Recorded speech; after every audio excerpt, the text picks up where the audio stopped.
దైవజనులు ఆత్మీయ తండ్రి గారు మోజెస్ నాన్న గారికి సమయాన్ని అప్పగిస్తుండగా అందరము చప్పట్లు కొడుతూ ప్రభు నామాన్ని ఘనపరుస్తూ దైవజనులను వాక్య పరిచర్య నిమిత్తమై ఆహ్వానిద్దాం. స్తోత్రం. దేవుని పరిశుద్ధ నామానికి మహిమ కలుగును గాక. హల్లెలూయా. ప్రభునందు ప్రియమైన దేవుని ప్రజలారా, ఘనులైన మీ అందరితో కలిసి అల్పుడునైన నేను కూడా ప్రభు సన్నిధిని పంచుకోవడానికి ప్రభు నాకు ఇచ్చిన ఈ శ్రేష్టమైన సమయాన్ని బట్టి ప్రభువుకు నేను కృతజ్ఞతలు చెల్లిస్తున్నాను. అదే రీతిగా మరి ఈ పరిచర్యలోనికి ఈ సంవత్సరం కూడా నన్ను ఆహ్వానించినటువంటి స్థానిక దైవజనులు దేవరాజయ్య గారికి, పాస్టర్మ్మ గారికి ప్రత్యేకంగా వందనాలు తెలియజేస్తున్నాను. అదే రీతిగా మరి గ్రేస్ ఆఫ్ జీసస్ మినిస్ట్రీస్ వ్యవస్థాపక అధ్యక్షులు డైరెక్టర్ గారికి, డైరెక్టర్ అమ్మ గారికి, కుటుంబానికి ప్రత్యేకంగా వందనాలు తెలియజేస్తున్నాను.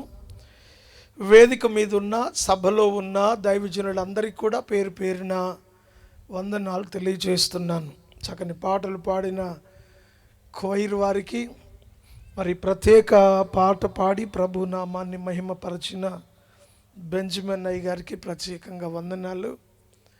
ఆరాధన చేసిన దైవజనులు ఎలీషా గారికి, మరి చక్కని సంగీత బృందం మన మధ్యలో ఉన్నారు, మాలుడు గారు, పాస్టర్ సందీప్ గారి బృందానికి ప్రత్యేకంగా నేను చచ్చేదాకా నేను ఇటకి పిలుస్తా, నువ్వు ఆ తబలా వచ్చి సేవకన్నా రావాలా, నేనన్నా సావాలా, నేను మాత్రం ఇటకి పిలుస్తా. స్తోత్రం చెప్పండి. ఈయన పిలుపు సేవ అండి. తబలా కొడుతున్నాడు ఆయన, చూడండి. ఆయన కోసం మీరు అందరూ ప్రార్థన చేయండి.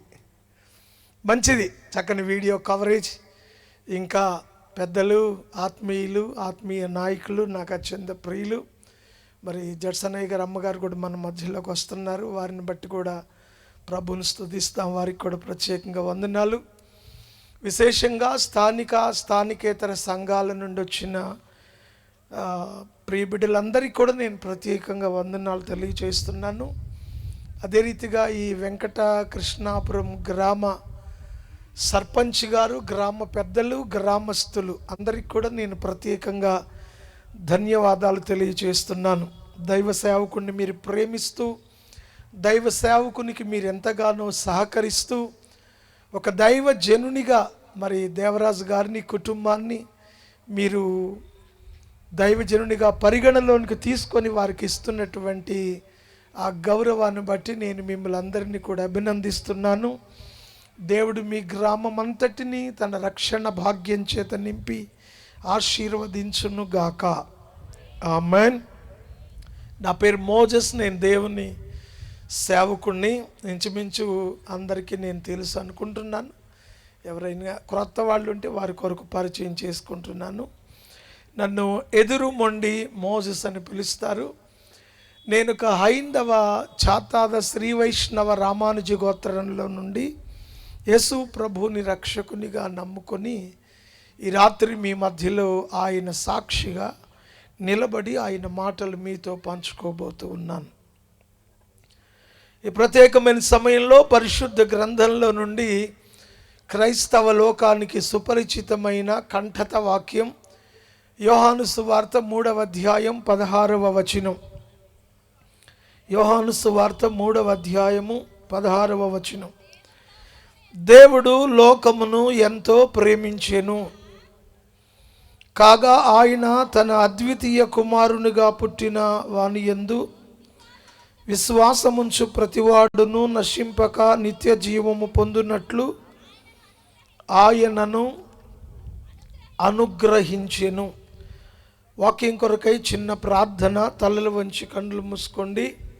ఆ తదుపరి ఓ పల్లవి వచనం కూడా పాడతాను. మీకేమైనా చిన్న చిన్న అవసరాలు ఉంటే తీర్చుకొని కూర్చోవాలని మనవి చేస్తున్నాను. సకలాశీర్వాదములకు కారణభూతుడా, సర్వాధికారి, సర్వశక్తిమంతుడా, ఘనుడా, గొప్ప దేవా, నీ ఘననామాన్ని బట్టి మీకు వందనాలు, కృతజ్ఞతలు చెల్లిస్తున్నాను. నాయనా, నువ్వెంతైనా నమ్మదగిన దేవుడవు, గొప్ప దేవుడవు, ప్రేమ కలిగిన దేవుడవు. ఈ ప్రాంత ప్రజలను ప్రేమించి మీ సేవకులను ఇక్కడ మీరు నిలబెట్టుకొని స్వజనుల మధ్య మీ పనిముట్టుగా మీరు వాడుకుంటున్న విధానం కొరకు స్తోత్రాలు. దేవరాజు గారిని బట్టి, కుమార్తెను బట్టి, మనవడు మనవరాలను బట్టి కూడా స్తుతిస్తున్నాము. వారి తల్లి, సహోదరులు, బంధువర్గాన్ని బట్టి స్తుతిస్తున్నాను. ఈ ప్రాంత ప్రజల రక్షణ కొరకు నీ కుమారుని ఇక్కడ నిలబెట్టుకున్నారు. ఏ ఉద్దేశ్యం చేత నీ పనిలోనికి నీ బిడ్డల్ని మీరు పిలుచుకున్నారో ఆ నీ ఉద్దేశాన్ని నిరాటంకంగా జరిగించండి. నీ పనికి వ్యతిరేకంగా పనిచేస్తున్న ప్రతి విధమైన ఆటంకము, చీకటి కార్యము నజరేయుడైన యేసు నామములో పాదపీఠముగా మార్చబడును గాక. అల్పుడను, కొద్దివాడను, నిష్ప్రయోజకుడను నన్ను మరుగుపరిచి మీరు మాట్లాడి మహిమ పొందండి. యేసు నామంలో ప్రార్థిస్తున్నాము తండ్రి, ఆమేన్. మంచిది. ఒక పల్లవి వచనం పాడతాను. మీరు అన్న చిన్న చిన్న కాస్త మంచినీళ్ళు అవి త్రాగి వచ్చి కూర్చోవాలనుకోండి, కూర్చోండి. దయచేసి సాధ్యమైనంత వరకు అందరూ కూర్చొని దేవుని మాటలు వినాలని తెలియచేస్తున్నాను. ఒకవేళ వెనకాల చైర్స్ లేకపోతే యవనస్తులైన వారు, ఆడపిల్లలైనా ముందు, మగపిల్లలైనా ముందుకు వచ్చి కింద కూర్చోండి. ఆ ఖాళీలో పెద్దవారు కూర్చుంటారు. సో పెద్దవారిని, బయట నుండి వచ్చి దేవుని మాటలు వినడానికి ఆశపడే వారిని గౌరవిస్తూ, వారిని సన్మానిస్తూ, దేవుని సంఘ బిడ్డలు యవనస్తులైన మగపిల్లలైనా ఆడపిల్లలైనా ముందుకు వచ్చి కింద కూర్చుంటే వాళ్ళు కుర్చీలో కూర్చుని దేవుని మాటలు వినడానికి అవకాశం ఉంటుంది.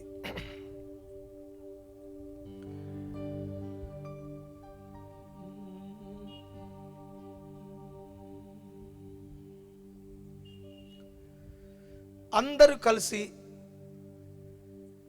ఒక పల్లవి, ఒక వచనం, అందరికి వచ్చినటువంటి పాట నడిపించు నా నావా అనే పాట. ఒక పల్లవి, ఒక వచనం పాడదాం. అందరూ కలిసి పాడాలి అనే ఉద్దేశంతో నేను ఈ పల్లవి, వచనం పాడుతున్నాను. నడిపించు నా నావా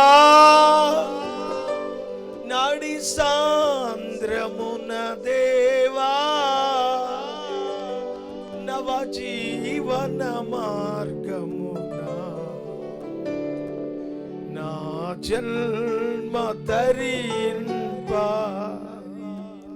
నడిపించు నా నావా నడి సాంద్రమున దేవా, నవ జీవన మార్గమున నా జన్మ తరింప.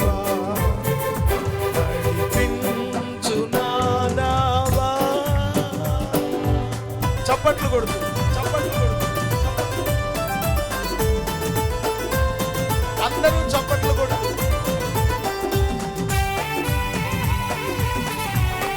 చేతనైనంత శక్తివంతంగా చప్పట్లు కొడుతూ ప్రభువుని స్తుతించండి.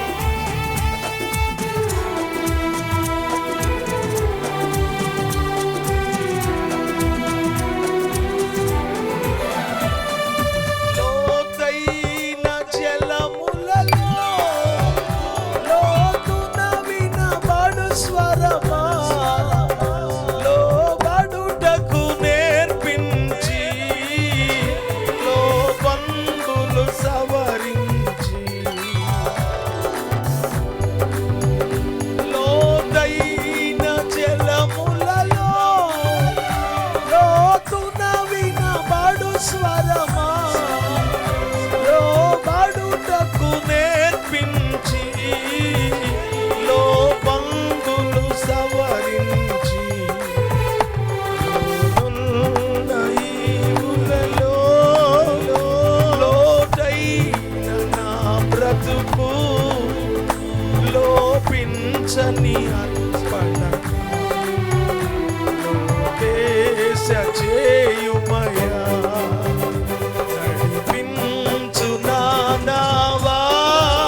హల్లెలూయా. చేతులు పైకెత్తి స్తోత్రం చెప్దాం. హల్లెలూయా, హల్లెలూయా. మంచిది. మనం చదువుకున్న దేవుని వాక్యము యోహాను సువార్త 3వ అధ్యాయము 16వ వచనం. దేవుడు లోకమును ఎంతో ప్రేమించెను కాగా తన అద్వితీయ కుమారునిగా పుట్టినవాని యందు విశ్వాసముంచు ప్రతివాడును నశింపక నిత్య జీవము పొందునట్లు ఆయనను అనుగ్రహించెను. బైబిల్ గ్రంథంలోని 2వ భాగమైన క్రొత్త నిబంధనలో ఈ 4వ పుస్తకం యోహాను సువార్త, మత్తయి సువార్త, మార్కు సువార్త, లూకా సువార్త, 4వది యోహాను సువార్త. యోహాను సువార్త యొక్క ప్రత్యేకత ఏమిటి అని మనం చూస్తే, ఈ సువార్త అందరి కొరకు వ్రాయబడినటువంటి సువార్త. ఒకవేళ మత్తయి సువార్తనే మనం తీసుకుంటే అది యూదుల కొరకు అని చరిత్ర చెప్తుంది. మార్కు సువార్త తీసుకుంటే అది రోమీయుల కొరకు అని చెప్తుంది. లూకా సువార్తను తీసుకుంటే ఇది గ్రీకుల కొరకు అని చెప్తుంది. అది యోహాను సువార్త దగ్గరకు మనం వస్తే ఇది అందరి కొరకు. సంఘము లోపల, సంఘము వెలుపట ప్రజలు 2 గుంపులుగా ఉన్నారు. ఎవరు ఈ 2 గుంపులు అంటే, సంఘమునకు లోపల ఉన్నది ఒక గుంపు, సంఘమునకు వెలపట ఉన్నది ఒక గుంపు. అందరూ దేవుని ప్రజలే. కొందరు దేవుని ప్రజలు, కొందరు దెయ్యం ప్రజలు అనుకోవడానికి లేదు. అందరూ దేవుని పిల్లలే. కాకపోతే కొందరు దేవునికి దగ్గరగా ఉన్నవారు, కొందరు దేవునికి దూరంగా ఉన్నవారు. ఇదే వ్యత్యాసం అనేది. ఏదైనా ఉన్నది అంటే ఎక్కడో దాకా మనం పోనవసరం లేదు. మన మధ్యలో ఉన్న పరిస్థితులే నేను మీకు గుర్తు చేస్తాను. ఈ సువార్త కూడికలు ఏర్పాటు చేయబడిన ప్రధాన కారణం, ఈ వెంకట కృష్ణాపురం ఈ పరిసర ప్రాంతంలో ఉన్న ప్రజలు నిజదేవుణ్ణి గుర్తెరిగి నిత్య జీవాన్ని పొందుకొని వాళ్ళు సుఖ సంతోషాలతో బ్రతకాలి అనే ఒక ఉన్నతమైన దృక్పథంతో ఏర్పాటు చేయబడిన కూడికలు. ఇవి ఒక మతపరంగానో జాతి పరంగానో వేరే విధంగా ఏర్పాటు చేసినవైతే కాదు. అలాంటి అపోహలు, భ్రమలు ఎవరికైనా ఉన్నట్లయితే మీ హృదయంలో నుండి వాటిని తొలగించుకోవాలని నేను మీకు మనవి చేస్తా ఉన్నాను. ఎందుకొరకు ఈ సభలు అంటే, ఈ ప్రాంత ప్రజల కొరకే. మీరందరూ కూడా దీవెనకరంగా ఒక నిత్య నాశనం నుండి తప్పించుకొని నిత్య జీవంలోనికి వెళ్ళడం కొరకు ఏర్పాటు చేయబడిన ప్రజలు. అంటే ఇక్కడ ఎవరున్నారు? కొందరు దేవునికి దగ్గరగా ఉన్నారు, కొందరు దేవునికి దూరంగా ఉన్నారు. దూరంగా ఉన్నారు అంటే ఇంకా రక్షణ పొందని వాళ్ళు, రక్షణ పొందిన వాళ్ళుగా 2 గుంపులుగా విడగొడితే రక్షణ పొందని వాళ్ళు, రక్షణ పొందిన వాళ్ళు. ఇప్పుడు మనం ఏమనుకుంటాము, రక్షణ పొందిన మనందరం కూడా దేవుని పిల్లలము, రక్షణ పొందిన వాళ్ళు అందరూ దెయ్యం పిల్లలు అంటారు చాలామంది. అది పొరపాటు. అలా కాదు. రక్షణ పొందిన వాళ్ళైనా, రక్షణ పొందని వాళ్ళైనా అందరూ దేవుని పిల్లలే. కాకపోతే కొందరేమో దేవుని ఎరిగిన పిల్లలు, కొందరు దేవుని ఎరగకుండా ఉన్న పిల్లలు. అంతకు మించి గొప్ప వ్యత్యాసం ఏం లేదు. అయితే ఈ అందరి కొరకు, దేవుని యొద్దకు వచ్చేవారి కొరకు, దేవునికి దూరంగా ఉన్నటువంటి వారి కొరకు, అందరి కొరకు వ్రాయబడిన సువార్త యోహాను సువార్త. యోహాను సువార్తను ప్రపంచ పండితులు ఏం చెప్తారు అంటే, బైబిల్ పండితులు ఇది చిన్న బైబిల్, మినీ బైబిల్ లేక 2వ బైబిల్ అని పిలుస్తారు దీన్ని. ఎవరైనా కొత్తగా బైబిల్ చదవాలి అనుకునే వాళ్లకు మొట్టమొదట యోహాను సువార్త చదవాలి అని గైడ్ చేస్తాము. ఎందుకంటే యోహాను సువార్త దేవుని యొక్క ప్రేమ ప్రణాళికను మనకు తెలియచేసే ఒక శ్రేష్టమైన పుస్తకం. ప్రపంచంలో బైబిల్ గ్రంథం తరువాత అధికంగా అమ్మబడిన, ముద్రించబడిన 2వ పుస్తకం ఏమిటి అంటే యోహాను సువార్త. దీనిని జాన్ బనియన్ అనే భక్తుడు యాత్రికుని ప్రయాణము అనే పేరుతో ముద్రించి ప్రపంచానికి అందించాడు. ఒకవేళ మీలో ఎవరైనా ఒకవేళ కూటాలు అనే దాని అవగాహన లేకుండా దేవరాజు గారి మీద కానీ, వారి తల్లిగారి మీద కానీ, లేకపోతే వారి కుటుంబం మీద, లేక దేవుని యొక్క సన్నిధి మీద, లేకపోతే రమేష్ పాస్టర్ గారి మీద మీకెవరికైనా ప్రేమ కలిగి, మాకు యేసు ప్రభు అంటే తెలియదు కానీ వీళ్ళ మీద ఉన్న ప్రేమతో వచ్చాము అన్నవాళ్ళు ఎవరైనా ఉన్నట్లయితే మీరు ఒకసారి ఆ ప్రేమను పురస్కరించుకొని యోహాను సువార్త ఒక్కసారి చదివే ప్రయత్నం చేయాలని నేను మీకు మనవి చేస్తున్నాను. నేను బైబిల్ చదువుతాను కానీ నా దగ్గర లేదు అన్నవాళ్ళు ఎవరైనా ఉంటే నేను మీకు ఉచితంగా బైబిళ్ళు సప్లై చేస్తాను, ఉచితంగా ఇస్తాను. అది కూడా చిన్న చిన్న పుస్తకాలేం కాదు, పెద్ద బైబిళ్ళే ఇస్తాను. మీరు చదవాలని కోరుకుంటున్నాను. స్తోత్రం చెప్పండి. ఈ 3వ అధ్యాయం 16వ వచనంలో దేవుడు తన భక్తుని ద్వారా మాట్లాడుతూ ఉన్నాడు.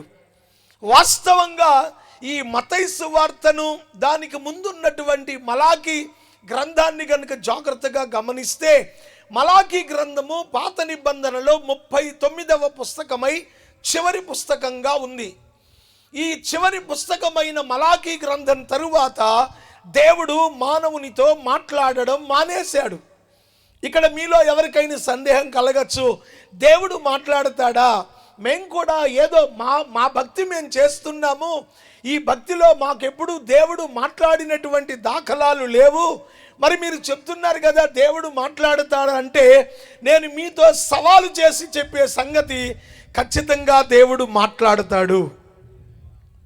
ఎందుకంటే అసలు దేవుడు అనేవాడు మాట్లాడని పక్షంలో ఆయనను మనం ఆరాధించవలసిన అవసరత అనేది లేదు. శాస్త్రం కూడా ఏం చెప్తుందంటే ఉత్పన్నించ వినాశంచ పోషించం నగతించ గతించం వేత్తి విద్యామ విద్యాంచ నవాభ్యో భగవానితి. భగవంతుడు దేవుడు అనేటువంటి వాడు ఏమై ఉన్నాడు అనే దానికి మన పూర్వీకులు చెప్పారు, ఆయన జీవము కలిగిన వాడు. జీవము కలిగిన వాడు అంటే చలనం కలిగిన వాడు. జీవం ఎక్కడుంటే అక్కడ చలనం ఉంటుంది, జీవం ఎక్కడుంటే అక్కడ శబ్దం ఉంటుంది. అందుకే మన పూర్వీకులు దేవుణ్ణి ప్రణవనాదము, శబ్ద బ్రహ్మము అని పిలవడం మనకు తెలుసు. నేను మీకు ఇవి చెప్పాల్సిన అవసరం లేదు, మీకు ఇవన్నీ తెలిసిన విషయాలే కనుక గుర్తు చేస్తున్నాను నేను. కనుక దేవుడు అనేవాడు జీవము కలిగిన వాడై శబ్దమై ఉన్నట్లయితే ఆయన నీతో మాట్లాడాలి. ఒకవేళ ఆయన నీతో మాట్లాడని పక్షంలో ఆయన దేవుడు కాదు అనేటువంటి అవగాహనకు నువ్వు రావాలి. ఈ అవగాహన నీకు వచ్చినప్పుడు అసలు మాట్లాడుతాడా దేవుడు అనేటువంటిది సవాలుగా తీసుకుంటే, నీతో మాట్లాడుతాడనుకు దేవుని ప్రతినిధిగా ఆయన నాతో మాట్లాడిన అనుభవాన్ని బట్టి నేను నీతో మాట్లాడుతున్నాను, దేవుడు ఖచ్చితంగా మాట్లాడతాడు. స్తోత్రం చెప్పండి, హల్లెలూయా. సో ఈ మాట్లాడే దేవుడు మలాకీ గ్రంథం తరువాత ఇంచుమించు 400 సంవత్సరాలు ఆయన ప్రవక్తల ద్వారా కానీ, స్వరము ద్వారా కానీ, కళల ద్వారా కానీ, దర్శనముల ద్వారా కానీ ప్రజలతో మాట్లాడడం మానేసి 400 సంవత్సరాలు. ఈ 400 సంవత్సరాలను బైబిల్ పండితులు మౌన యుగంగాను, నిశ్శబ్ద కాలంగాను, చీకటి దినములుగాను గుర్తించి దాన్ని ఆ విధంగా పిలుస్తారు. దేవుడు మాట్లాడినటువంటి రోజులు ఇంచుమించు 400 సంవత్సరాలు అయిపోయిన తరువాత దేవుడు మరలా మాట్లాడడం ప్రారంభించాడు. ఇది దేవుని ప్రేమకు నిదర్శనం. స్తోత్రం చెప్పండి. 400 సంవత్సరాల తరువాత మరలా దేవుడు మాట్లాడాడు. దేవుని దూతల ద్వారా, ప్రవక్తల ద్వారా, ఆయన భక్తుల ద్వారా ఆయన మాట్లాడడం అనేది జరిగింది. అది మీరు రుజువుపరుచుకోవాలి అనుకుంటే ఈ దైవికమైన లోతులోనికి ఒక అడుగు మీరు ముందుకు రావాలని నేను మీకు మనవి చేస్తున్నాను. ప్రియమైన దేవుని బిడ్డలారా, దేవుడు మాట్లాడుతాడు అనే సంగతి కనుక నువ్వు ఎప్పుడైతే గుర్తిస్తావో నీలో దైవికమైన చింతన మరింత బలపడే అవకాశం ఉంటుంది. ఓ రోజు నేను లాంచీ మీద ప్రయాణం చేస్తూ ఉన్నాను. లాంచీ మీద ప్రయాణం చేస్తూ ఉన్నప్పుడు నేను టాప్ మీద కూర్చొని నా చుట్టూ ఉన్న వాళ్ళకు దేవుని మాటలు ప్రకటిస్తూ ఉన్నాను. ఆ సమయంలో లాంచీ లోపల నుండి ఒక వ్యక్తి బయటకు వచ్చాడు. అతని పేరు జొన్న వెంకటేశ్వరరావు. కులానికి, కాపు కులానికి చెందినవాడు. నా మీద కొంచెం కోపంగా మాట్లాడి ఇంకొకసారి యేసు ప్రభు గురించి చెప్తే నేను నిన్ను ఎత్తి ఏట్లో పడేస్తాను అన్నాడు. సరే, నన్ను ఏట్లో పడేసే సంగతి తర్వాత నీకు వచ్చిన బాధ ఏంటో చెప్పండి అంటే, యేసు ప్రభు దేవుడు అంటే మేము కూడా నిజమే కాబోలు మాట్లాడతాడేమో, నిజంగానే రోగులను బాగు చేస్తాడేమో అనుకున్నాము. నా భార్య చావు బ్రతుకుల్లో ఉంది. ఫైనల్గా చెరుకుపల్లి ఖాదర్ ఖాన్ దగ్గర ₹1,00,000 ఖర్చు పెట్టాను. డాక్టర్ చచ్చిపోద్ది తీసుకుపోమన్నాడు. ఇంటి దగ్గర పెట్టుకొని చచ్చేదాన్ని ముందు పెట్టుకొని మేము ఏడుస్తుంటే ఈ ప్రార్థన వాళ్ళు వచ్చి ప్రార్థనకి తీసుకొస్తే బ్రతుకుద్దన్నారు. ఆర్యపల్లి ఇస్రాయేల్ అని ఒక పాస్టర్ ఉన్నాడు గంగడిపాలెంలో, ఆయన దగ్గరికి చర్చికి తీసుకుపోయాము. ఓ రాత్రికి నా భార్య గుడ్లు తేలేసింది. చర్చిలో చేస్తే ఆ కాపులందరూ వచ్చి మమ్మల్ని కొడతారని ఆ పాస్టర్ గారు ఉన్న పడంగా ఈమెను తీసుకుపోమన్నాడు. తీసుకొచ్చి ఇదిగో ఇంట్లో పడేశాను. ఏం దేవుడయ్యా మీ దేవుడు, మాట్లాడతాడు అది ఇది అని చెప్తావు అన్నాడు ఆయన. విషయం అర్థమైంది నాకు.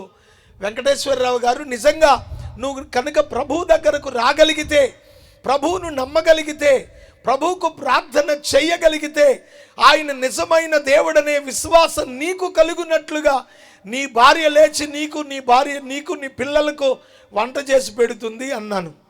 ఆయన అన్నాడు, నాకు నా పిల్లలకు వంట చేసి పెడితే బ్రతికినంతకాలం నీ వెనకాల డ్రమ్ము మోస్తానయ్యా అన్నాడు. సో గొడవల్ల మంచిగా మారిపోయింది. నేను వాళ్ళ రేవులో దిగి వాళ్ళ ఇంటికి వెళ్ళాను. జొన్నవారిపాలెం అని రేపల్లికి 16-15 కిలోమీటర్ల దూరంలో ఉంటుంది. మంచంలో ఉన్న తన భార్యను చూశాను. ఆమె కొరకు ప్రార్థన చేశాను. దేవుని మాటలు చెప్పాను. ఒక 3 దినాలు మీ ఇంట్లో ప్రార్థన పెట్టుకోండి, నేను చెప్పినట్లుగా నీ భార్య లేచి నీకు కాదు వచ్చిన మా అందరికీ వంట చేసి పెడుతుంది అన్నాను నేను. ఆ ఊర్లో ఉన్న కాపుల కుటుంబాలు 10 కుటుంబాలే. వాళ్ళు కూడా వలస వచ్చారు. కృష్ణా జిల్లా కోడూరు దగ్గర జరుగువానిపాలెం నుండి వాళ్ళంతా వలస వచ్చిన కాపులు. సో ఈ కూటమి సంగతి మిగతా కుటుంబాలకు చెప్పాడు ఈ వెంకటేశ్వరరావు. నేను ప్రార్థన పెట్టిస్తున్నాను మా ఇంట్లో అంటే, అదేంటిరా మనమంతా ఒక భక్తిలో ఉన్నాము, నువ్వు మళ్ళీ ఇంకో మతంలోకి వెళతావా, నువ్వు ఒక మతం మేము ఒక, వచ్చిన మనలో మళ్ళీ 2 భాగాలు బాగోలేదు, వదిలే, చస్తే చచ్చింది బతికితే బతుకుంది ఇలాగే ఉందాం అన్నారట మిగతా వాళ్ళు.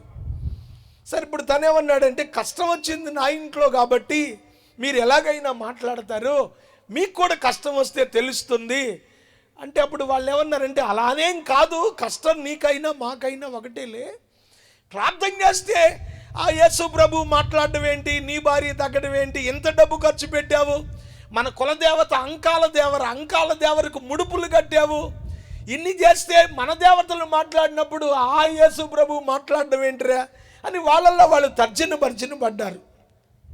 చివరికి వాళ్ళు అనుకున్నది ఏంటంటే, జొన్న నరసింహారావు అని కొంచెం కోపదారి వాళ్ళల్లో, సర్లేరా ఆడి కష్టం మనం ఎందుకు కాదనాలి కానీ ఒక పని చేద్దాం, అరే ఆ వచ్చేవాడు ఎవడో కోటాలు పెట్టమను, 3 రోజుల్లో మీ ఆవిడ కనుక లేచి కనుక కూర్చోపోతే వచ్చినోడు కాళ్ళు ఎరగొడతాం, అప్పుడు నువ్వు అడ్డం రాకూడదు అన్నారంట.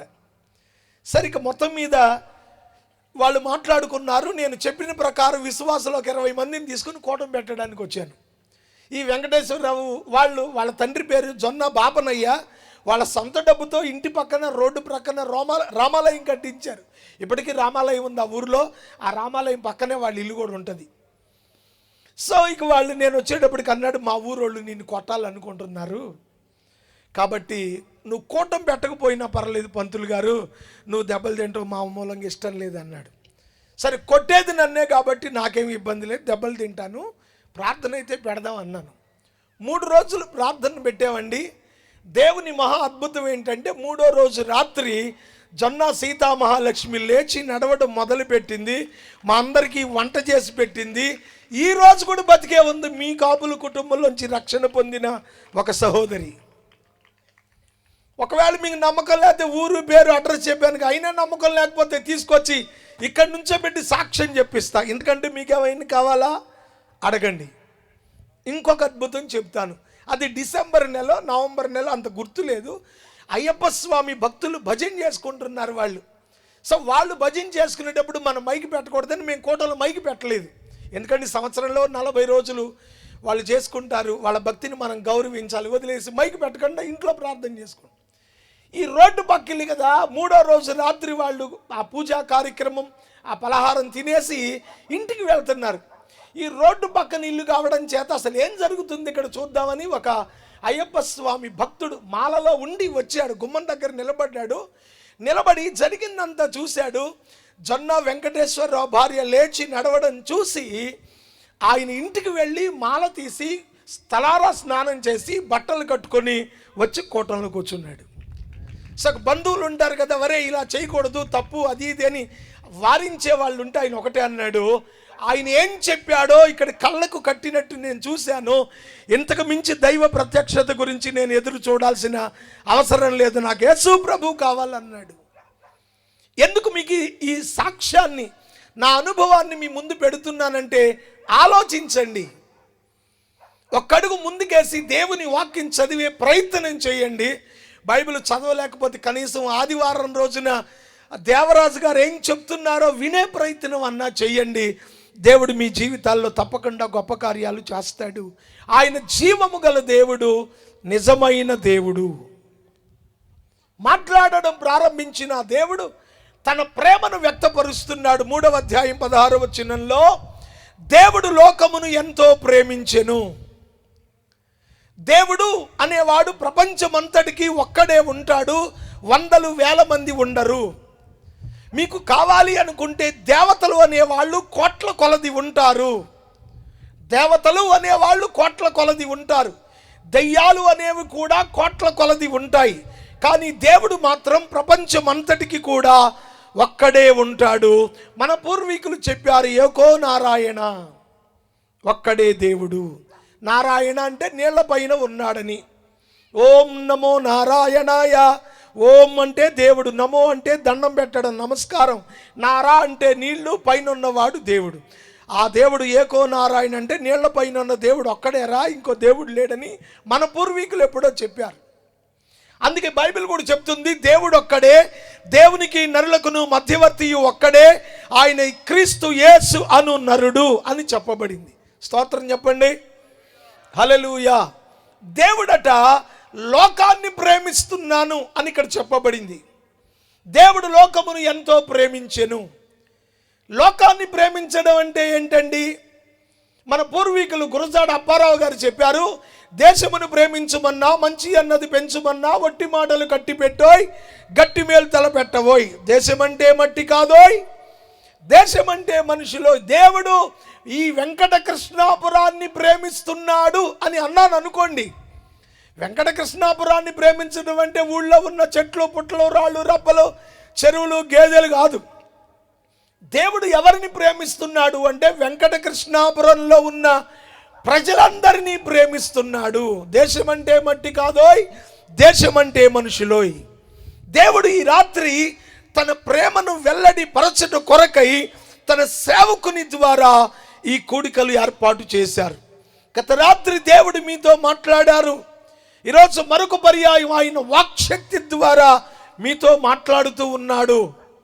దేవుడు లోకమును ఎంతో ప్రేమించెను అన్న మాటను మీరు జాగ్రత్తగా గమనిస్తే, ప్రేమించి ఏం చేశాడు, తన ప్రేమను ఎలా వ్యక్తపరుస్తున్నాడు అనే దాని లోపలికి వెళ్ళే మునుపు ఆయన ప్రేమకు తార్కాణంగా బైబిల్ గ్రంథంలో ఒక సందర్భాన్ని పరిచయం చేస్తాను.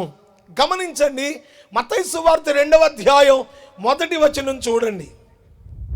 మత్తయి సువార్త 2వ అధ్యాయం 1వ వచనం.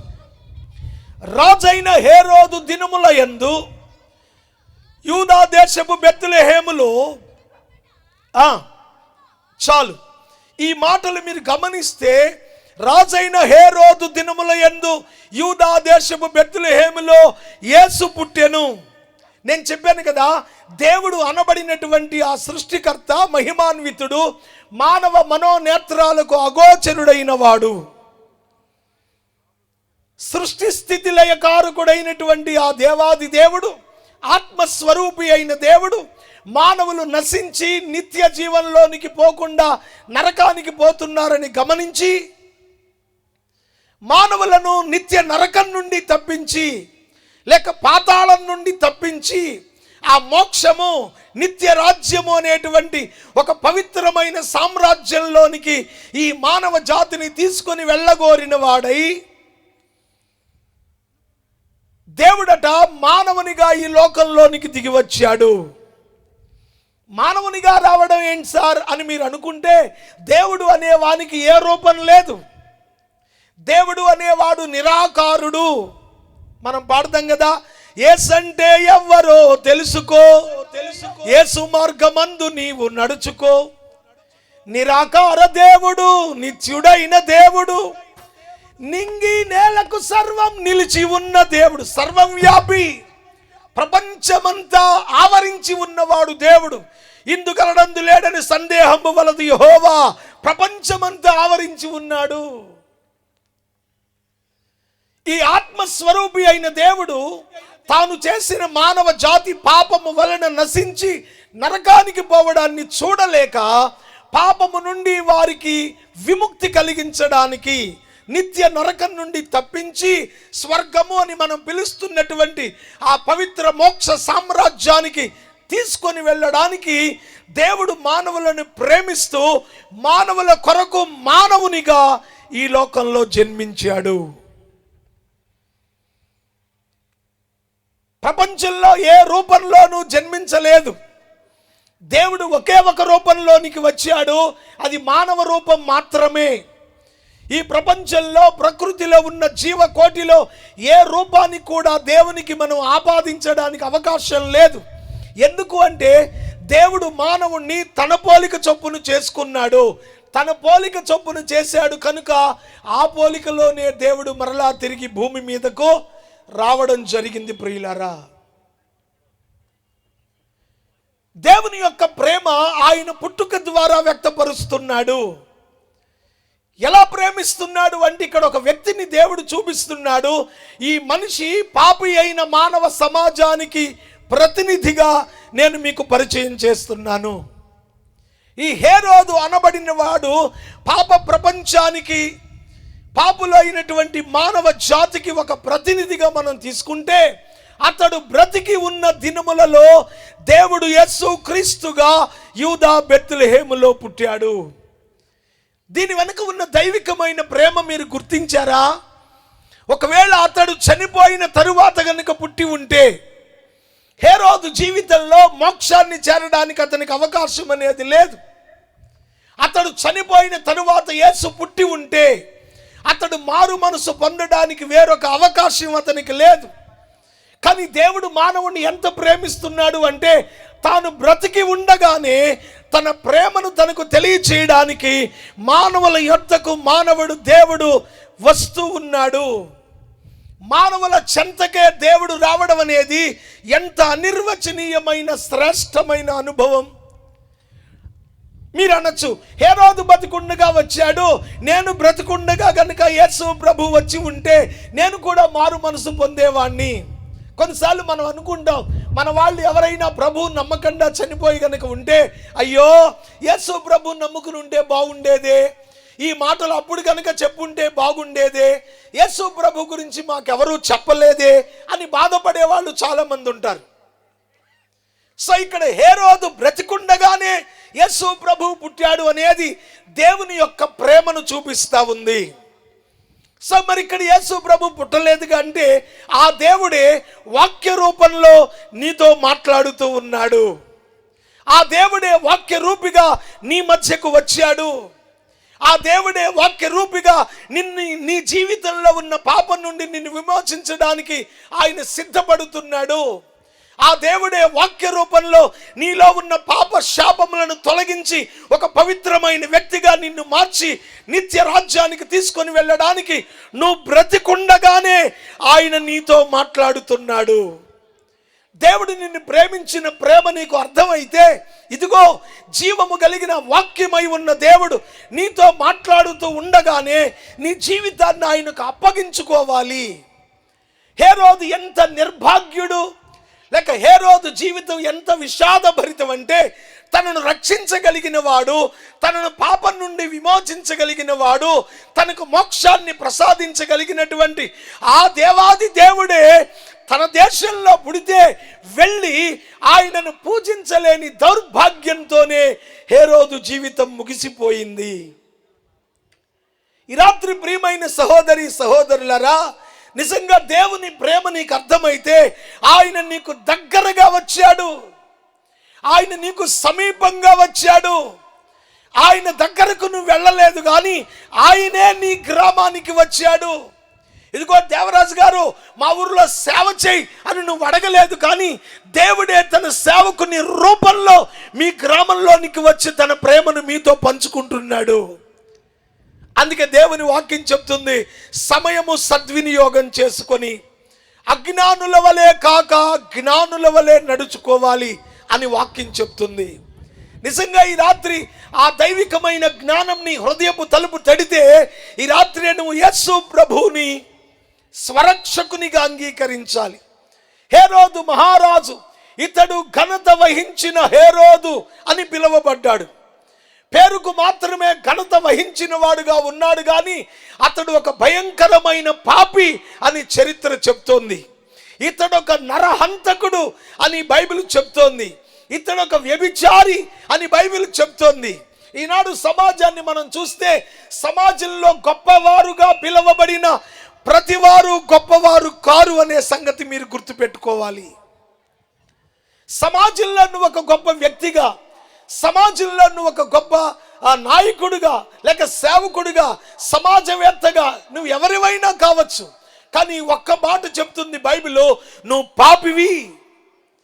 పాపివైన నిన్ను విమోచించడానికి నీ యొక్క ఘనతను బట్టి దేవుడు దిగి రాలేదు, కానీ నువ్వు నశించి నరకానికి పోకుండా ఉండాలని దేవుడు నిన్ను ప్రేమించి ఆ రోజు హేరోదు బ్రతికుండగా ఎలాగైతే ఆ దేశంలో పుట్టాడో, నువ్వు బ్రతికుండగానే ఈ రక్షణ సువార్తగా యేసు క్రీస్తు నీ హృదయపు తలుపు దగ్గర నిలబడి నీ హృదయపు తలుపు తట్టి నీతో దేవుడు మాట్లాడుతూ ఉన్నాడు. దేవునికి స్తోత్రం చెప్పండి. హల్లెలూయా. ప్రియమైన దేవుని బిడ్డలారా, నాకు తెలిసి ఈ వర్షం మనం ఎప్పుడు కూడా భయపడవలసినంత వర్షం అయితే కాదు. మనం వర్షంలో పని చేసుకుంటాము, వర్షంలో ప్రయాణం చేస్తాము. అసలు వర్షంలో తడవడం అనేది చాలా ఇష్టం మనకి. మీరేం టెన్షన్ పడకండి. ఏమైనా వస్తువులు అంటే మీరు కాపాడుకోండి, మీ వస్తువులు మీరు కాపాడుకోండి, ఇబ్బంది లేదు. నేను తడుస్తున్నాను, తడిచి దేవుని మాటలు వింటూ దేవుని సన్నిధిని సంపాదించుకుందాం. దేవునికి స్తోత్రం చెప్పండి. హల్లెలూయా.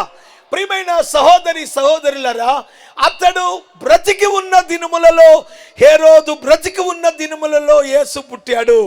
ఈరోజు నువ్వు సజీవుల లెక్కలో ఉండగానే యేసు క్రీస్తు వాక్యరూపిగా నీ దగ్గరకు వచ్చాడు. ఆయన ప్రేమను నువ్వు గుర్తిస్తున్నావా? మీరు గమనించినట్లయితే యేసు ప్రభు దగ్గరకు కొన్ని వందల మైళ్ళ దూరం నుండి తూర్పు దేశపు జ్ఞానులు వచ్చారట. కొన్ని వందల మైళ్ళ దూరం నుండి తూర్పు దేశపు జ్ఞానులు వచ్చారు. ఆ సమాచారాన్ని రాజు దగ్గరకు తీసుకొచ్చారు. రాజా, యూదుల రాజుగా పుట్టినవాడు ఎక్కడా అని అడిగారటండి. యూదుల రాజుగా పుట్టినవాడు ఎక్కడా అంటే, తన దేశంలో పుట్టినటువంటి లోక రక్షకుని గూర్చి హేరోదు తెలుసుకోకపోయినా ఆ రక్షణ సువార్తను, ఆ ప్రేమ సువార్తను దేవుడు జ్ఞానుల ద్వారా అంతఃపురంలోనికి తీసుకొని వచ్చాడు ఆ వార్తను. ఈ రాత్రి దేవుడు మన గ్రామాన్ని ఎంత ప్రేమిస్తున్నాడంటే, ఒకవేళ మీరు ఇల్లు కదిలి రాలేకపోయినా మీ ఇళ్లలోనికి వాక్యమై ఉన్న క్రీస్తు చొరబడి మీ చెవులలో గింగురుమనునంతగా దేవుని వాక్యమై మీతో మాట్లాడుతూ ఉన్నాడు. ఇంతకంటే దేవుడు ఇంకేం ప్రేమించాలి నిన్ను? దేవుడు ప్రేమించడం అంటే ఏదో రోగాలు దెయ్యాలు పోగొట్టడం, పిల్లలు పుట్టడం, ఇవన్నీ పక్కన పెట్టండి, ఇవన్నీ సెకండరీ థింగ్స్. కానీ నిజంగా దేవుడు ప్రేమించడం అనేది కనుక మీరు గమనించినట్లయితే, ఆయన ప్రేమించి అనేక మైళ్ళ దూరం నుంచి భక్తులను, బెంగళూరు నుంచి, ఆ తెలంగాణ నుంచి, ఇతర రాష్ట్రాల నుండి కూడా సేవకులను ఇక్కడికి తీసుకొని వచ్చాడు. ఆయన మీతో మాట్లాడాలని ఆశపడుతున్నాడు. ఒకవేళ మీరు కదలి ఆయన దగ్గరకు రాలేకపోయినా ఆయనే మీ గుడారాలలోనికి, మీ నివాసాలలోనికి, ఆనాడు హేరోదు అంతఃపురంలోనికి సువార్త దిగి వచ్చినట్లుగా ఆయన ప్రేమ సువార్త మీ ఇళ్లలోనికి జొరబడుతున్నది. అంటే దేవుడు మిమ్ములను ప్రేమిస్తున్నాడు. స్తోత్రం చెప్పండి. హల్లెలూయా. ఇంచుమించుగా యూదా బెత్లెహేము నుండి ఈ హేరోదు ఉన్నటువంటి అంతఃపురం చూసుకుంటే సుమారు ఒక 7-8 కిలోమీటర్ల దూరం, లేక 5-6 మైళ్ళ దూరం అనుకోండి. 5-6 మైళ్ళ దూరంలో ఉన్నటువంటి హేరోదు యేసు దగ్గరకు వెళ్ళలేకపోయాడు. కానీ కొన్ని వందల మైళ్ళ దూరం నుండి తూర్పు దేశపు జ్ఞానులు వచ్చి ఆ ధన్యతను వాళ్ళు సంపాదించుకున్నారు. కొన్ని మైళ్ళ దూరంలో ఉన్నటువంటి వందల మైళ్ళ దూరంలో ఉన్న జ్ఞానులేమో యేసయ్య దగ్గరకు వచ్చి ఆయనను దేవుడిగా పూజించి ఆయన కటాక్షాన్ని పొందుకున్నారు. అతి సమీపంలో సుమారు 6 మైళ్ళ దూరంలో ఉండి కూడా హేరోదు ఆ దేవుని కటాక్షాన్ని పొందుకోలేని దౌర్భాగ్యుడిగా చరిత్రలో మిగిలిపోయాడు. ఎంత ప్రేమించాడు దేవుడు హేరోదును. నేనంటాను, హేరోదు కంటే కూడా వెంకట కృష్ణాపురం వాస్తవ్యులను దేవుడు ఇంకా ప్రేమిస్తున్నాడు. 6 మైళ్ళు కాదు, 6 అంగలేస్తే దేవుని సన్నిధికి వెళ్ళగలిగినంత దగ్గరగా గ్రేస్ ఆఫ్ జీసస్ ప్రార్థనా మందిరం మీ గ్రామంలోనే దేవుడు ఏర్పాటు చేశాడు. హేరోదు కంటే కూడా మీరు ధన్యులు. ఇది మీరు సద్వినియోగం చేసుకుంటారా, దుర్వినియోగం చేసుకుంటారా అనేది మీకే వదిలేస్తా నేను. దేవుడు లోకమును ఎంతో ప్రేమించాడు. ఎంత ప్రేమించాడంటే అంతఃపురంలోనికి సువార్తను తీసుకువచ్చాడు దేవుడు. ఈరోజు మీ గ్రామపు నడి బొడ్డులోనికి ఆ క్రీస్తు సువార్త జ్వాల మీ అంతరంగాన్ని తాకడానికి ఇష్టపడతా ఉంది. ఆయన ప్రేమను మీరు గుర్తించారా? ఆయన ప్రేమను అర్థం చేసుకునే స్థితిలో ఉన్నారా? ఒకసారి ఆలోచించండి. ఒకవేళ కొందరు అనుకోవచ్చు, అరే మనకు అసలు ఇంట వంట లేని మతం, వీళ్ళు మతంలో దిగింది కాక ఊళ్ళో ఈ గోల పెట్టారు అనుకుంటున్నావా? లేదు. ఈ ప్రార్థనా పరిచర్య వెనుక ప్రస్ఫుటంగా దేవుని ప్రేమ మిమ్మల్ని వెంటాడుతుందని ఒక దేవుని ప్రతినిధిగా నేను మీకు మనవి చేస్తా ఉన్నాను. వాళ్ళు వచ్చారు, రాజా, యూదుల రాజుగా పుట్టినవాడు ఎక్కడా అని అడిగారు. రాజు వెంటనే ఆ వార్త విన్నప్పుడట అతడు కలవరపడ్డాడట. హేరోదును అక్కడున్నటువంటి ప్రజలను ఆ మాట విని కలవరపడ్డారు అని వ్రాయబడి ఉంది. ఈనాడు ప్రపంచం క్రీస్తును గూర్చి, క్రీస్తు సువార్తను గూర్చి, క్రీస్తు పరిచర్యను గూర్చి కలవరపడుతుంది. ఎందుకో ఆలోచించండి. ఎవరో ఒక ఆయన అన్నాడు, ఇదిగో మీరందరూ కలిసి మనోళ్ళందరినీ ఆ మతంలో దించేసి అమెరికా వాళ్ళకి అమ్మేస్తారంటగా అన్నాడు. నిజంగా తెలిసి మాట్లాడుతున్నాడా, తెలియక మాట్లాడుతున్నాడా అంటే అది తెలియక మాట్లాడడమే కానీ తెలిసి మాట్లాడడం కాదు. మరి ఎందుకు వీళ్ళలో ఈ తొందరపాటు, ఎందుకు వీళ్ళలో ఈ అలజడి అంటే ఒక దేవుని సేవకునిగా నేను చెప్పగలను, ఇదొక అభద్రతా భావన. I mean insecure feeling. ఇదొక అభద్రతా భావన. ఏదో మన మతంలోకి అందరినీ దించేస్తారు, మన మతస్థులందరినీ అటు లాక్కుపోతారు, లేకపోతే వేరే దేశానికి అమ్మేస్తారు. ఇందులో ఏది కూడా సహేతుకమైన ఆలోచన కాదు. ఇదేది కూడా మీరు పరిగణలోనికి తీసుకోవలసిన అవసరత లేదు. ఏ విధమైన అభద్రతా భావన మీరు కలిగి ఉండవలసిన అవసరత లేదు. మనం భారతీయులం, భారతదేశంలో పుట్టాం, భారతదేశంలో చస్తాం. కాకపోతే నచ్చిన క్రైస్తవ్యాన్ని ఎవరైనా అంగీకరించవచ్చు, దానికి రాజ్యాంగం కూడా కట్టుబడి ఉందని నేను మీకు మనవి చేస్తున్నాను. మరి ఎందుకు ఈ అభద్రతా భావన, ఎందుకు ఈ కలవరపాటు? హేరోదు కలవరపడుతున్నాడు. ఎందుకో తెలుసా? తన సింహాసనం ఎక్కడ కదిలిపోతుందో అనుకుంటున్నాడు. ఈనాడు దౌర్భాగ్యం ఏంటంటే భారతదేశం కూడా మత పునాదుల మీద కట్టబడాలని ఉవ్విళ్ళూరుతున్న కొందరి యొక్క ఆ నిర్హేతుకమైన వాంఛ, అది ధనాశ లేక ధనకాంక్ష లేక రాజ్యకాంక్ష అనేది ఏదైనా ఆలోచన పరులు గ్రహించాలని నేను మనవి చేస్తున్నాను. ఇతడు కలవరపడ్డాడు, కలవరపడి కుయుక్తిగా మాట్లాడుతున్నాడు. ఏమన్నాడంటే, మీరు వెళ్ళి ఆయనను పూజించి రండి. ఈ మాటకు ముందు మరొక మాట ఉంది. అదేమిటంటే, యూదుల రాజుగా పుట్టాడా, మాకు తెలియదే అన్నట్లుగా ఉన్నాడు హేరోదు. అప్పుడు జ్ఞానులు ఏమన్నారంటే, మేము ఆ గ్రంథంలో చూసాము, మా మత గ్రంథాలు, మా శాస్త్రాలు మేము చూసాము. తూర్పు దేశమున ఆయన పుట్టినప్పుడు ఒక నక్షత్రం పుడుతుందని మేము చూసాము. కావాలంటే ఒకసారి మీ శాస్త్రాలు కూడా తిరగేయండి అన్నారు వాళ్ళు. వెంటనే హేరోదు తన దగ్గర ఉన్నటువంటి ఆ పండితులందరినీ కూడా పిలిపించాడు. అరే, మీ దగ్గర ఉన్న శాస్త్రాలు తీసుకురండి. యూదుల రాజుగా పుట్టినవాడు యూదా బెత్లెహేములో పుడతాడని శాస్త్రంలో ఉందేమో చూడండి అన్నాడు. హేరోదు దగ్గర ఉన్నటువంటి పండితులందరూ వాళ్ళ శాస్త్రాలు తెరిచి చూస్తే అందులో ఉంది, యూదుల రాజుగా పుట్టేవాడు బెత్లెహేములోనే పుడతాడని. చప్పట్లు కొట్టండి. బెత్లెహేము ఎఫ్రాతా, యూదా ప్రధానులలో నీవెంత మాత్రము అల్పమైన దానివి కాదు. ఇదిగో ఈ మిమ్ములను ఏలువాడు ఈ బెత్లెహేములోనే పుడతాడు. కాబట్టి నువ్వు గంతులు వేయి సంతోషించమని దేవుని వాక్యం, శాస్త్రం చెప్తుంది. ఈ రాత్రి ఒక మత ప్రతినిధిగా మీరు అనుకుంటే ఒక మత ప్రతినిధిగా మాట్లాడుతాను. ఒక దైవజనుడు అనుకుంటే ఒక దైవజనుడుగా మాట్లాడతాను.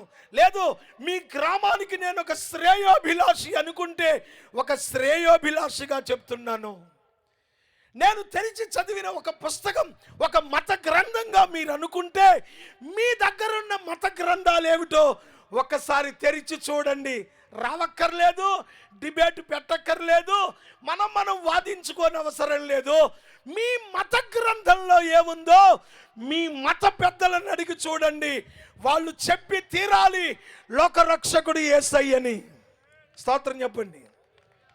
ఎందుకు చెప్తారండి మా వాళ్ళు అంటావేమో. శాస్త్రంలో ఉంది, లిహ్వా గోప్తారాం మహక్వౌదదిన కుర్యంతి హవ్యాయానా పర్వతాసీన్. లోకరక్షకుడుగా దేవుడు ఈ లోకంలో పుట్టినప్పుడు కన్య గర్భాన పుట్టి పశువుల శాలలో పరుండ పెట్టబడతాడని మన పూర్వీకులు మనకిచ్చిన పుస్తకాలే చెప్తున్నప్పుడు, కన్య గర్భాన పుట్టిన వాడు పశువుల శాలలో పరుండ పెట్టబడిన వాడుగా లోకరక్షకుడైతే ఆ లోకరక్షకుడే ప్రభు అయిన యేసుక్రీస్తు. ఒకవేళ మీ పండితులు ఎవరైనా వేరొకరిని మీ ముందుకు తీసుకొస్తే రుజువు చేయడానికి నేను సిద్ధంగా ఎప్పుడు ఉంటాను. ఆలోచించండి. దేవుడు లోకమును ఎంత ప్రేమించాడు. హేరోదు బతికుండగానే యేసయ్య పుట్టాడు. హేరోదుకి 7 మైళ్ళ దూరంలో పుట్టాడు. హేరోదు ఇంటికే సువార్త పంపాడు. హేరోదు ఇంటికే జ్ఞానులను పంపాడు. హేరోదు దగ్గరున్న మత గ్రంథాలలోనే ఆయన పుట్టుకను బయలుపరిచాడు. ఇంకేం ప్రేమించాలి? ఇంకెంత ప్రేమించాలి? ఇంకా ఎలా ప్రేమించాలి మిమ్మల్ని దేవుడు? ఆలోచించండి. జ్ఞానులు వెళ్ళిపోయారు. యేసును ఆరాధించారు. దైవ కటాక్షాన్ని పొందుకున్నారు. తిరుగు ప్రయాణం పట్టారు. ఎందుకంటే ఈయన ఏమన్నాడు తెలుసా? మీరు వెళ్ళి ఆయనను పూజించి ఆ సమాచారం నా దగ్గరకు తీసుకురండి అన్నాడు. సై పాపం అమాయకులైన జ్ఞానులు రాజు దగ్గరకు ప్రయాణం అయితే దేవుడు తన దూతను పంపి చెప్పాడు, హేరోదు దగ్గరకు మీరు వెళ్ళొద్దు, అతడు కపటోపాయంతో ఉన్నాడు కనుక మీరు వేరొక మార్గాన్న మీ దేశానికి వెళ్ళండి అన్నారు. జ్ఞానులు వెళ్ళిపోయారు. కాలక్రమంలో హేరోదు చచ్చిపోయాడు. తర్వాత అధ్యాయం మీరు చూసుకోండి. ఒకవేళ హేరోదు అనుకొని ఉంటే ఏమని, నిజంగా ఆయన లోకరక్షకుడే అయితే, ఆయన పూజింపదగిన వాడే అయితే, ఆయనే దేవుడు అయితే, జ్ఞానులు వచ్చి చెప్తే అప్పుడు వెళ్దాములే అనుకుంటే ఆ రోజులు అతనికి తక్కువ చేయబడ్డాయి. ఎందుకు ఈ మాట నేను చెప్తున్నానంటే దేవుడు ఈ గ్రామాన్ని ప్రేమిస్తున్నాడు. ఈ రాత్రి ఇంకా రక్షణ పొందకుండా కాలయాపన చేస్తున్న వారితో ప్రేమించి మాట్లాడుతున్నాడు. దేవుడు నిన్ను ప్రేమించి నీతో ఇంత స్పష్టంగా మాట్లాడుతున్నా ఒకవేళ ఇంకా వాయిదాలు వేసే పద్ధతిలో నువ్వు ఉంటే ఆ రోజు నీకు తక్కువ చేయబడితే యేసయ్య బ్రతికే ఉన్నాడు, హేరోదు మాత్రం చచ్చిపోయాడు.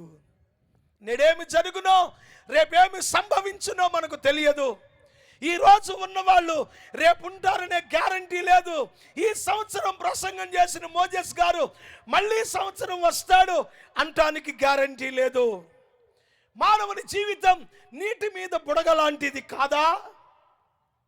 త్రాసు మీద ధూళి లాంటిది కాదా? ఇప్పుడు ప్రపంచం భయపడుతోంది మళ్ళీ కరోనా విజృంభించబోతోందని. దేవుడు ఆ యొక్క బ్యాక్టీరియా లేక కరోనా మన ప్రాంతాలకు, మన రాష్ట్రాలకు సోకకుండా ఉండాలని, అది వెనక్కి పోవాలని, నశించి పోవాలని ప్రార్థన చేస్తాం. అయినంత మాత్రాన్న అది రాకపోదు.